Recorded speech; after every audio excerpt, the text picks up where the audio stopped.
이게 한 절 길지 않은 말씀이기 때문에 우리 같이 마음 가운데 새기면서 그 마음으로 우리 같이 한 목소리로 이 말씀 읽도록 하겠습니다. 시편 55편 22절입니다. 시작. 내 짐을 여호와께 맡기라. 그가 너를 붙드시고 의인의 요동함을 영원히 허락하지 아니하시리로다. 아멘. 우리 형제 자매들 일주일 동안 어떻게 잘 지내셨어요? 우리 만나지 못하고 함께 온라인으로 예배 드리게 돼서 조금 아쉬움은 있지만 또 각자의 자리에서 이제 영적으로 우리 함께 교제하게 되어서 또 이 또한 감사의 기도 제목입니다. 우리 속히 좀 잘 또 방역이 잘 이루어져서 우리 모두가 같이 대면해서 함께 마음껏 예배드리고 또 마음껏 찬양하고 또 마음껏 기도할 수 있는 또 교제할 수 있는 시간이 속히 다가올 수 있었으면 좋겠습니다. 자, 오늘은 광야의 여정 5번째 시간입니다. 오늘 말씀 제목은 나는 낙타입니다 라는 제목으로 우리 같이 말씀을 나누려고 합니다. 우리가 사막하면 어떤 모습들이 떠오릅니까? 이 사막에 어떤 동물들이 뛰어다니고 또 기어다니고 그런 모습들이 생각이 납니까? 사막은요 도마뱀들이 많이 다니는 것 같고 또 사막에 사는 여우들도 사막 여우가 있고 또 뱀들도 다니는 것을 봅니다. 근데 이 사막하면 가장 먼저 떠오르는 동물은 아마 낙타이지 않을까 싶습니다. 사막에 들어갈 때는 누구나 낙타를 이용하죠. 낙타 없이는 결코 사막에 들어갈 수 없습니다. 그래서 사막을 모델로 한 어떤 프로그램이나 그런 관광 상품을 보면 늘상 낙타를 타는 그 코스가 있는 것을 보게 돼요. 낙타는 사막이라고 하는 이 거대한 어쩌면 바다를 항해하는 그런 배와도 같은 거지요. 그래서 이 낙타가 만약에 쓰러진다면 그 낙타를 타던 사람도 그곳에서 도중 하차할 수밖에 없는 거죠. 만약에 거기가 사막 한가운데라면 이제 걸어가야 되겠지만 가도 끝이 없는 사막에서 걸어가다가 지쳐 쓰러져 잘못되면 죽을 수도 있게 되는 거죠. 그만큼 이 낙타라는 것은 상당히 인간의 생사와 관련된 그런 동물들 중에 하나이고요. 건강한 낙타를 잘 골라야지만 이 사막에서 살아남을 수 있다라고 인식이 되어지는 겁니다.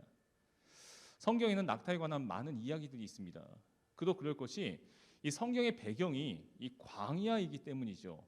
사막과도 같은 그 광야가 이 성경의 주된 배경이기 때문에 그곳에서 살아가는 사람들이 마을에서 마을로 이동하기 위해서는 분명히 짧은 거리라면 걸어갈 수 있었겠지만 먼 거리라면 무엇인가를 타야 했을 겁니다. 그래서 그곳을 지나갈 수 있는 유일한 교통수단이 그 당시에는 낙타밖에 없었기 때문에 이 낙타를 타고 갔었겠죠. 그래서 성경에서도 이 낙타가 많이 등장을 합니다. 성탄절 시즌이 될 때 많은 다양한 그림들, 어떤 성화들이 있어요. 근데 그 그림들 중에서 예수님을 찾아가기 위해서 먼 곳에서 떠나온 사람들을 그린 그림이 있습니다. 동방박사의 그림이죠. 근데 대개 이 동방박사 그림을 표현하기를 박사들이 걸어오는 그 그림을 형상화한 것도 몇 개는 있지만 대부분의 그림들이 이 박사가 무엇인가를 타고 옵니다. 그것이 바로 낙타이죠. 성경에는 이 동방박사들이 낙타를 탔다라는 명확한 어떤 근거를 제시하지 않습니다. 그런데 대부분의 학자들이 100% 확신을 하는 거죠. 왜냐하면 이 동방에서 온 박사들 멀리 4개월에서 5개월 이상을 이 사막을 지나와야 했던 여정이었기 때문에 예수님을 만나기 위해서 이들이 걸어왔을까? 아니다. 도저히 걸어올 수는 없다. 왜냐하면 4개월, 5개월이면 어마어마한 기간이기 때문에 많은 짐들이 필요했을 것이고 그 짐을 실어야 되는 무엇인가 교통수단이 있었을 것이다.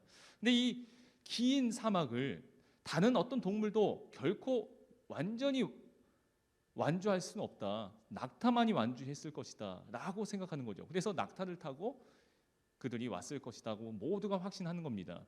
그래서 낙타를 타고 오는 그 동방박사의 그림들을 우리가 보는 거죠.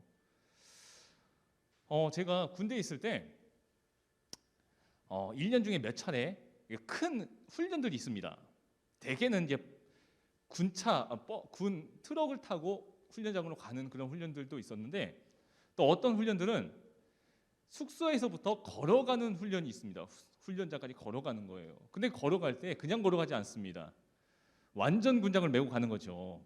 그래서 그 뒤에 군인들 배낭을 메고 가는데 그 배낭 안에 며칠 동안 그곳에서 훈련을 받아야 되기 때문에 그 훈련에 필요한 것들 그리고 생활에 필요한 것들을 다 집어넣습니다. 그래서 이 완전 군장이 무게가 한 20kg 정도 돼요. 그것을 메고 소총을 차고 걸어가는 거죠.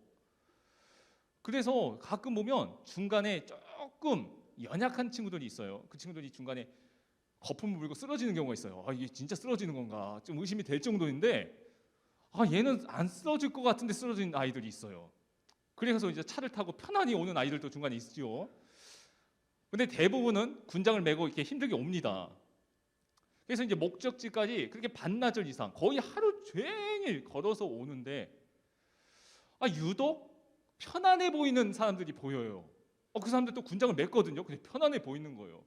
보면 우리 부대에 우리 내무반에 고참들인 거죠. 이제 말년 병장들. 아유, 내가 그냥 마지막이니까 내가 참고 훈련 받아준다 그냥 이런 마음으로 그냥 훈련에 오는 애들, 걔네들이 편하게 오는 거예요. 그래서 처음에는 이야 이거 고참이라서 역시 이렇게 생각을 했는데 알고 보니까 그 말년 병장들의 군장은 그냥 휙 던질 수 있는 그 정도의 군장인 거죠. 그러니까 그 안에 자기가 그 훈련 받을 때 필요한 것들은 다 이제 후임병들한테 나눠주는 거예요. 너 이거 가져가고 너 이거 가져가고 챙기고 자기는 이제 그곳에서 이제 먹을 수 있는 간식거리, 빵빵한 봉지 과자를 여기다 몇 개 집어넣고 또 좀 부족하다 싶으면 신문지를 집어넣어서 딱 빵빵하게 만드는 거죠. 딱 위장을 하는 거죠. 그래서 그걸 메고 이제 가는 그런 모습들을 보는 겁니다.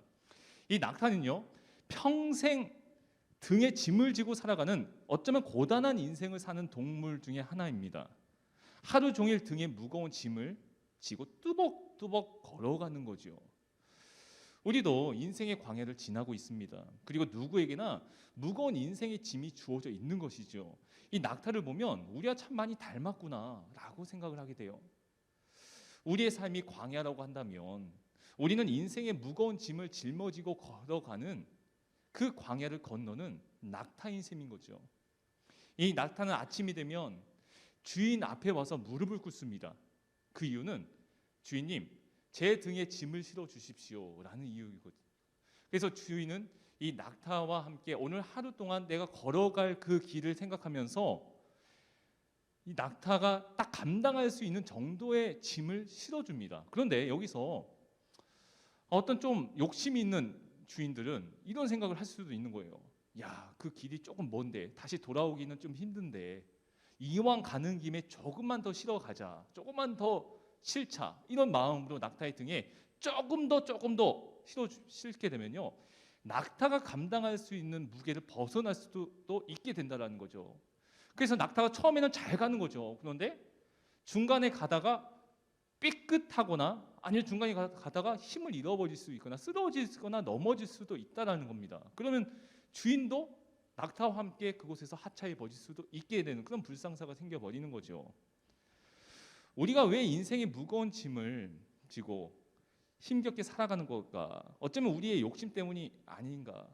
욕심을 줄이고 비우면 그 짐이 훨씬 줄어들 텐데 욕심을 채우려고 끙끙거리면서 내 삶의 무거운 짐을 계속적으로 지고 가는 것은 아닐까라고 생각하는 겁니다. 제가 전에 화학공단 옆을 지나가던 적이 있었어요. 근데 그때 이제 딱 신호가 걸려가지고 정차를 했습니다. 신호를 받고 이제 출발하려고 준비하고 있는데 그때 제가 이제 관광버스를 타고 있었거든요. 근데 옆에서 갑자기 쾅 소리가 나는 거예요. 이게 뭐지? 화학공단이기 때문에 공단에 어떤 건물이 터졌나? 뭐가 터졌나? 이런 생각이 순간 드는 거예요. 왜냐하면 차가 흔들흔들 걸릴 정도의 쾅 굉음이 터졌거든요. 그래서 옆에 소리 나는 쪽을 봤더니 옆에 덤프 트럭 한 대가 있었습니다. 자세히 보니까 그 덤프 트럭 그 뒷바퀴가 터진 거예요. 근데 이 바퀴 하나가 터졌는데 어마어마한 굉음이 들리는 거죠. 왜 터졌겠습니까? 이 덤프 트럭이 적정 기준을 넘어서는 양의 어떤 무엇인가를 실었기 때문에 도저히 이 바퀴가 감당할 수 없었던 거죠. 그래가지고 이런 생각을 하는 겁니다. 야, 이 덤프 트럭이 운행 중에 이동 중에 터졌다면 어땠을까? 이런 아찔한 상상을 한번 해보는 거예요.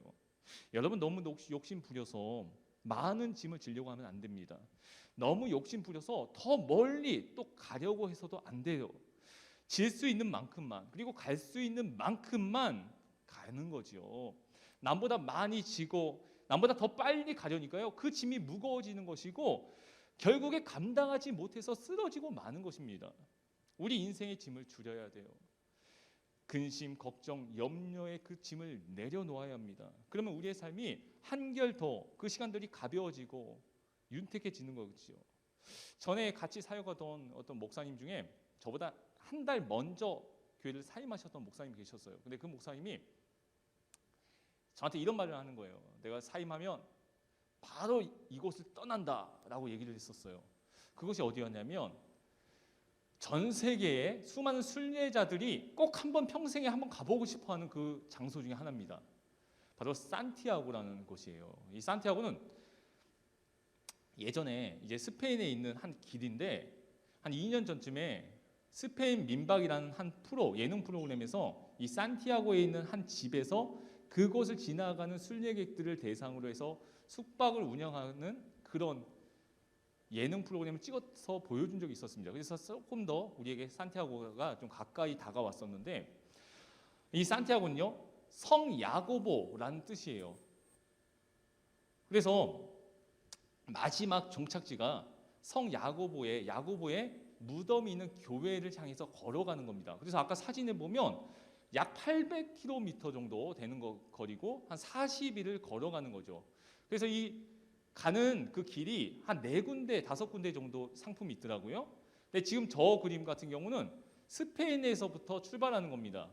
그래서 이제 목적지까지 거의 다 왔을 때는 이제 걸어가는 게 아니라 차를 타고 그 목적지까지 향하는, 그래서 한 40일 정도 되는 거리인 거죠. 근데 여기에 사진을 보면요, 비슷한 모습을 보게 돼요. 무엇이냐면 이 순례객들이 짊어지는 배낭의 크기예요. 보면 딱 하나의 배낭만 메고 가는 것을 거의 보게 됩니다. 40일이기 때문에 많은 짐들이 어쩌면 필요할 수도 있었지만 딱 하나의 배낭밖에 없는 거예요. 캐리어도 끌고 가지 않고요. 이곳의 순례자들을 보면요, 그들이 메고 가는 그 짐이 단순하다는 것을 보게 됩니다. 순례자는요 결코 무거운 짐을 가지고 가지 않습니다. 순례자는 무거운 인생의 짐을 그 순례를 하는 동안에, 묵상을 하는 그 동안에 지고 가지 않는다라는 거죠. 계속적으로 묵상하면서 내 인생의 짐이 처음에는 무거웠다면 계속 내려놓는 거죠. 더 가벼워지고 더 가벼워지고 더 가벼워지게. 우리가 기도할 때 우리의 모든 짐을 하나님 앞에 다 내려놓습니다. 하나님, 짐이 너무 무겁습니다. 이 짐 좀 가볍게 해주십시오 라고 기도할 때 우리의 마음 가운데 하나님께서 이렇게 응답을 하시는 거죠. 그래, 너의 짐이 무겁구나. 야, 다 내 앞에 내려놓아. 그래서 우리가 한결 기도하면서 한결 가벼워지는 느끼게 되는 겁니다. 그런데 기도의 자리를 일어설 때 아차차 하나님, 제가 좀 실수했네요. 아유, 이 짐까지는 아니었는데 이 짐은 제가 좀 다시 가져가겠습니다. 하나님, 저기도 좀 있었네요. 하나님, 저것도 가져가겠습니다 하면서 다시금 하나님 앞에 내려놓았던 짐을 우리가 다시 살아가면서 다시 똑같이 내 몸 가운데, 내 삶 가운데 이는 거죠. 그런 모습들을 보지 않습니까? 그래서 하나님께서 우리에게 이렇게 말씀하시는 겁니다. 시편 55편 22절 말씀에 우리가 이 말씀을요 그저 그냥 오늘 일회성의 말씀으로 끝내는 것이 아니라 내 삶 가운데 끊임없이 되새겨지는 내 인생의 말씀이 되었으면 좋겠습니다. 그래서 우리가 평생 살아가면서 하나님 앞에 우리가 이런 모습으로 살아가는 것이죠. 주께서 말씀하시는 거예요. 내 짐을, 너의 짐을 나에게 맡겨라.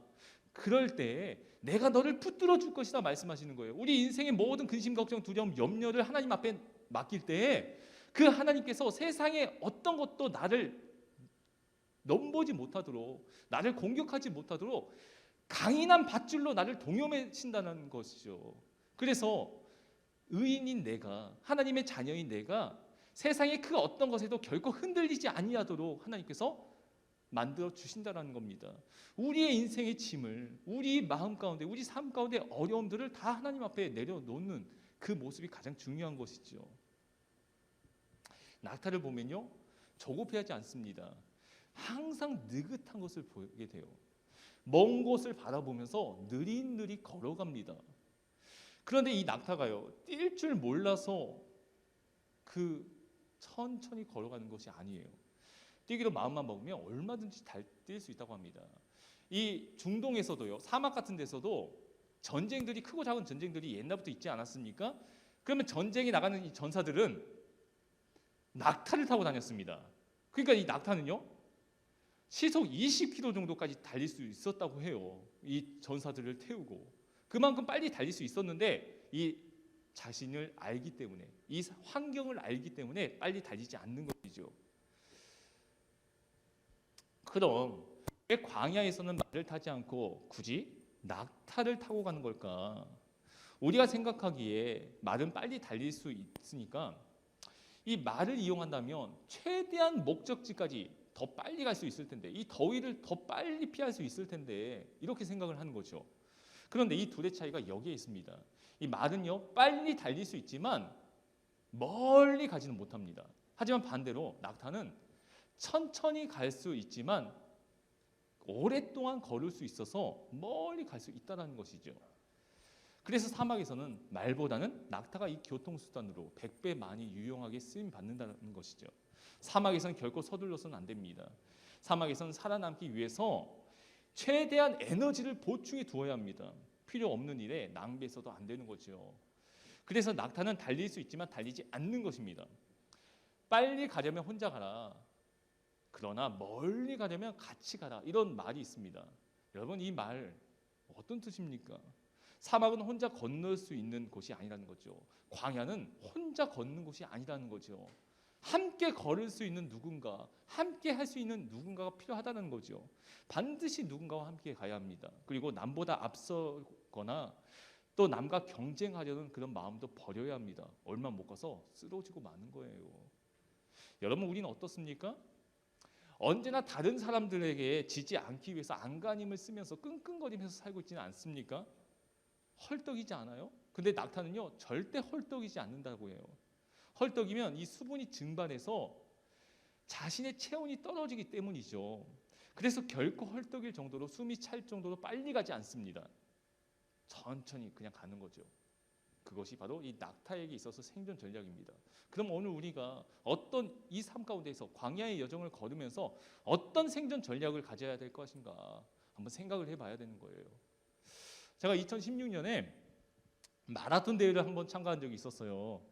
근데 이 마라톤 대회는요, 제가 중고등학교 때부터 늘상 한번 꼭 가보고 싶었던 대회였는데, 항상 이 마라톤 대회는 많은 사람들을 이렇게 모집해야 되니까 쉬는 날에 하는 거죠. 근데 그 쉬는 날이 주일밖에 없었던 거예요. 예배를 드려야 되기 때문에 마라톤 대회를 참석할 수가 없었습니다. 그러다가 우연찮게 이제 2016년에 이 마라톤 대회가 늘 10월 3일 날 이때 했었는데, 그날이 바로 월요일이었던 거죠. 그래서 월요일 날 마라톤 대회를 참가하게 됐습니다. 강남 한복판에서 이제 출발을 하는데 엄청나게 많은 사람들이 참가한 거예요. 수만 명이 참가했던 것 같아요. 근데 저는 이제 처음 참가했었기 때문에 풀 코스는 도저히 엄두가 안 났습니다. 그래서 하프 코스를 참가를 했어요. 42.19의 절반, 21km를 뛰었습니다. 그래서 이걸 뛰기 위해서 한 3개월을 준비를 했어요. 3개월 동안 매일 아침 새벽기도 끝나면 호수공원을 돌면서 계속 내 몸 상태를, 컨디션을 만들었죠. 그리고 그날 뛰었는데 잘 뛰는 사람들을 앞에 뛰게 하고, 이제 그러니까 선수급의 사람들이 제일 앞에 뛰더라고요. 저도 제일 앞에 뛰고 싶었는데 도저히 앞에 갈 수가 없어요. 사람도 많았을 뿐더러 그 앞에는 그냥 막아버리는 거예요. 그래서 이제 중간에 이제 일반인들이 중간에부터 이게 뛰게 되는 거더라고요. 근데 이제 그룹을 나누는 거예요. 뛰면서 이렇게 그룹 A 그룹, B 그룹, C 그룹 이런 식으로 그룹을 나눕니다. 그래서 그 그룹끼리 같이 뛰는 거예요. 한 그룹마다 한 20명 이내 정도씩 뛰었던 것 같아요. 한 10명 정도? 그 정도의 사람들이 그 그룹을 형성해서 뛰는데, 그 그룹마다 어떤 사람이 있냐면 페이스 메이커가 있습니다. 함께 띄워주는 사람이 있는 거예요. 함께 그러니까 발 맞춰주는 거죠. 이 사람이 계속 쉬지 않고 지치지 않고 꾸준히 뛸 수 있게 받쳐준 사람을 페이스메이커라고 합니다. 그래서 이 사람 때문에 완주를 하는 거예요. 혼자 뛰면 중간에 지쳐버리는 거죠. 그러니까 저도 이런 생각을 한 거예요. 중간에 뛰면서 열심히 뛰고 있는데 저보다 제 옆을 싱 하고 뛰어가는 사람이 있는 거예요. 우와, 나도 힘든데 저 사람은 뭐야? 이런 생각을 하면서 야, 저 사람은 아마 앞질러야 되겠다. 그래서 저도 이제 제 그룹을 이탈해가지고 앞에 그룹, 좀 더 앞에 그룹에 이렇게 이게 넘어갔죠. 근데 이 넘어갈수록 힘든 거예요. 지치는 거예요. 그래가지고 이런 생각이 또 중간에 드는 거예요. 걸어갈까? 뒤돌아갈까? 다시 되돌아가야 되나? 이런 생각이 드는 거죠. 왜냐하면 중간중간에 걸어가는 사람들이 보이더라고요. 그러니까 보이니까 이 사람들 보이니까 이게 멘붕이 오는 거예요. 이게 멘탈이 흔들리는 거죠. 그래도 거의 쉬지 않고 끝까지 이렇게 완주해서 돌았던 기억이 있습니다. 그래서 제가 그 기록이 인터넷에 남아 있더라고요. 그래서 보니까 478등을 했더라고. 그리고 2시간 16분 정도의 완주를 했던 그런 기억이 있습니다. 여러분, 그 마라톤에 있어서 중요한 사람이 페이스메이커인 것처럼 우리 신앙의 여정, 광야의 여정 가운데서도 이 페이스메이커가 분명히 필요합니다. 왜냐하면 혼자서 나는 광야를 통과할 수 없기 때문이에요. 혼자서 완주할 수가 없습니다. 그렇기 때문에 함께 완주할 수 있는 사람들이 필요한 거예요. 그 사람들이 누굽니까? 함께 신앙생활하는 우리 청년부의 모든 지체들, 형제 자매들이 우리의 페이스메이커 있는 거죠. 또 부장 선생님이 페이스메이커인 거, 장로님이 페이스메이커인 겁니다. 함께 발맞춰 나가는 거죠. 혼자서 그룹을 이탈해서 가는 것이 아니라 함께 그 그룹 안에서 같이 신앙생활을 하는 겁니다. 그래야지 건강한 신앙생활이 유지가 되는 거예요. 간혹 우리가 이런 경우가 있어요. 너무 은혜를 받는 거죠. 너무 성령 충만한 거죠. 그래서 이 집회에도 참가하고 저 집회에도 참가하고 저 집회에도 참가하고 계속 집회를 참가하고 싶은 거예요. 좋은 거죠. 그 믿음 너무 좋다. 근데 여러분, 우리의 삶이 있지 않습니까? 공부해야 되는 사람들, 대학을 다니는 사람들은 공부도 해야 되는 거예요. 그럼 공부하다가 또 집회도 참가하고 또 공부하면서 집회 참가하고 반복을 해야 되는데 너무 집회가 좋으니까 집회만 하는 거예요. 어떻게 되겠습니까? F학점 맞는 거죠. 가정이 있는 사람들은 어떻게 해야 됩니까? 가정도 잘 돌봐야 되는 거죠. 그런데 가정을 남몰라라 하고 너무 그게 좋으니까 너무 은혜를 받으니까 계속 쫓아다니는 거예요. 그러다 어떻게 됩니까? 가정이 파탄 나버리는 거예요. 여러분 잘 생각해야 되는 거예요. 우리가 신앙의 여정에서, 광야의 여정에서도 그 그룹을 이탈하지 않는 모습도 중요한 겁니다. 그래서 우리 청년 지체들이 청년부 공동체가 중요한 거고 한 지체가 중요한 거예요. 우리는 광야를 지나는 것이지 100m 달리기를 하는 게 아닙니다. 자랑하려는 게 아니에요. 남들보다 빨리 가려는 것도 아닙니다. 함께 걸어가는 것을 우리는 목표로 삼아야 되는 겁니다. 그래서 또 걸어갈 때도 이탈하지 않으려면 짐을 많이 지면 안 되는 거죠.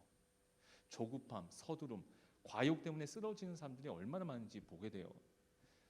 우리는 사막을 건너는 용맹한 사자가 아니라 빨리 달리는 말이 아니라 느리지만 묵묵히 걸어가는 낙타라는 것을 기억해야 됩니다.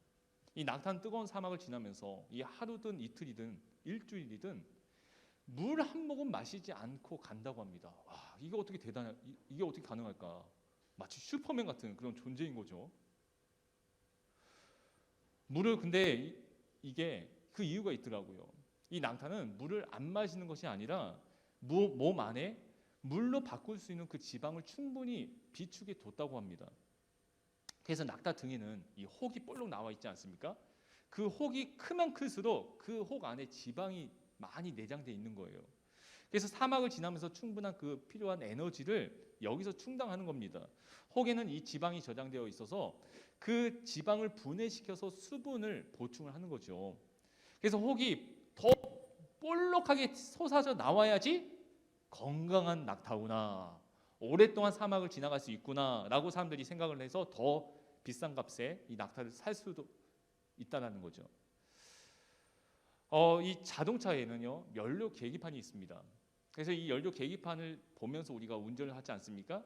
그래서 만땅인 연료 계기판을 보면 안심하고 그냥 편안하게 아무 생각 없이 근심 걱정 없이 그냥 운전하는데, 이제 절반이 지나가고 한 칸씩 줄어들 때마다 조금씩 조급함이 생기는 거예요. 아유, 좀 있으면 주유소 가야 되겠다, 이런 마음들이 생기다가 마지막에 눈금이 마지막 칸까지 내려갔습니다. 그래서 이제 노란불이 들어오는 거예요. 그러면 진짜 조급함이 생기는 거죠. 야, 진짜 조금만 더 운전하다가 주유소 가야지, 이런 마음이 생기는 거죠. 그러다가 아차 싶었어요. 깜빡깜빡 거리는 거죠. 어떡하지? 지금 가야 되는데, 이 마음, 이 찰나에 주유소가 보이지 않는 겁니다. 그럼 어떻게 되겠습니까? 중간에 차가 멈출 수도 있다는 거죠. 여러분, 우리의 영적 계기판도 있습니다. 그 영적 계기판에 지금 얼만큼 가득 찼다라고 뜨고 있습니까? 풀로 만땅으로 찼습니까? 아니면 절반 정도 찼습니까? 아니면 3분의 1만 찼습니까? 아니면 바닥을 치고 있습니까? 노란불이 들어오고 있습니까? 그렇다면요, 예수님이 그 비유로 말씀하신 것처럼 우리가 우리의 그 영적 계기판에 그 등에 기름을 채워 넣어야 하는 거죠. 교회라는 주유소에서 기도로, 말씀으로, 찬양으로, 예배로 계속 기름을 충만히 채워 넣어야 됩니다. 성령이 충만하도록, 은혜가 충만하도록, 믿음이 충만하도록 채우는 것이죠. 그래서 여러분, 주일이 얼마나 귀한 날인지 모르는 거예요. 우리가 일주일 삶 가운데, 신앙의 여정 가운데, 광야의 여정 가운데 세상과의 싸움에서 당당히 이겨내기 위해서는, 우리가 넘어지지 아니하고 낙심하지 아니하고 무너지지 않기 위해서는요, 주일날에 우리의 영적 계기판에 기름을 만땅 채워야 되는 거예요. 그 기름으로 우리가 일주일을 버텨나는 거지요. 조금씩 살아갈 때마다 줄어드는 거죠. 그래서 완전히 줄어들기 전에 다시금 우리가 주일을 맞이해서 다시금 연료를 채우는 것 아니겠습니까? 그런데 연료를 만땅 채우지 않고 한 중간 정도만 채워서 세상으로 나간 거예요. 어떻게 되겠습니까? 줄어들다가 주일을 맞이하기 전에 앵꼬가 나버리는 거죠. 그럼 어떻게 되겠습니까?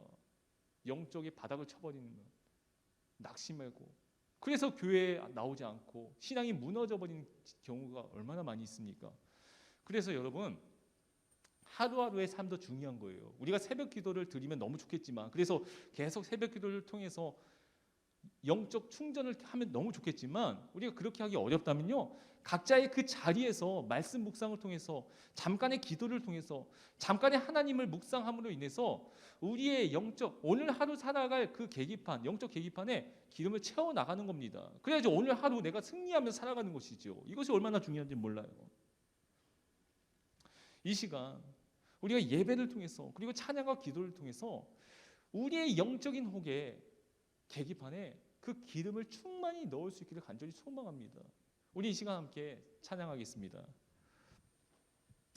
여러분, 우리의 광야의 여정이 끝이 어디인지 알 수는 없습니다. 하지만요, 분명히 끝은 있습니다. 그리고 혼자 힘겹게 우리가 싸움하는 것이 아니라, 그 싸움 가운데, 그 여정 가운데 우리를 인도하시는 목자 되신 하나님이 계신다는 것이죠. 그리고 또 우리의 영적 동반자인 페이스메이커들이 얼마나 많이 있습니까? 여러분, 이 한 주도요, 목자 되신 하나님의 품에서 우리가 감당해야 하는 모든 싸움 가운데 당당하게 승리할 수 있기를 원합니다. 그런 기쁨이 가득한 매일매일의 삶이 되기를 간절히 축복합니다. 우리 이 시간 함께 찬양하겠습니다.